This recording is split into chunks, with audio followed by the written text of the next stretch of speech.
Le titulaire de ce diplôme travaille en relation avec la clientèle ou avec un public d'usagers. Il peut exercer son activité, par exemple, dans le service relations clientèle d'une grande entreprise, dans une petite société prestataire de services ou dans l'administration. Il occupe des fonctions d'accueil, d'assistance, de commercialisation de services spécifiques et d'activités logistiques légères. Formé aux techniques relationnelles, il sait répondre aux demandes en face à face et à distance, évaluer la satisfaction de l'interlocuteur, traiter les réclamations. Il utilisera les outils numériques fixes ou nomades et multimédia. Il a également des compétences commerciales, ainsi, il connaît les caractéristiques de la clientèle et sait vendre des services. Il peut assurer la démarche, la mise à jour des fichiers de prospects, l'établissement de factures et l'encaissement. Les emplois concernés sont chargé d'accueil, hôte et hôtesse d'événementiel, agent d'escale et réceptionniste.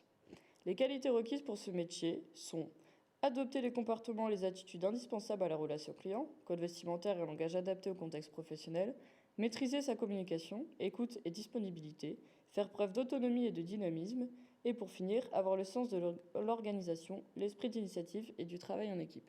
Les qualités requises sont adopter les comportements et les attitudes indispensables à la relation client, code vestimentaire et langage adapté au contexte professionnel, maîtriser sa communication, écoute et disponibilité, faire preuve d'autonomie et de dynamisme, avoir le sens de l'organisation, l'esprit d'initiative et du travail en équipe. Bonjour, je me présente, Mélissa de la Cramada, je suis en première ARCU. Donc ARCU, c'est-à-dire accueil, relation client-usager. Ce qui différencie ce bac aux autres, ce sont les formations professionnelles, donc l'accueil face à face, l'accueil téléphonique, la gestion, l'administration ainsi que la vente. Nous avons vu différents types de standards, donc c'est-à-dire comment accueillir, filtrer, cibler la demande, répondre et prendre congé tout en gérant notre stress et garder notre calme face à un client mécontent.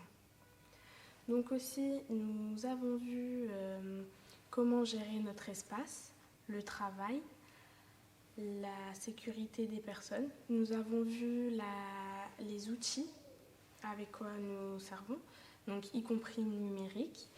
Et afin de recueillir les mécontentements du client, nous avons analysé, donc appris à analyser et proposer des améliorations possibles.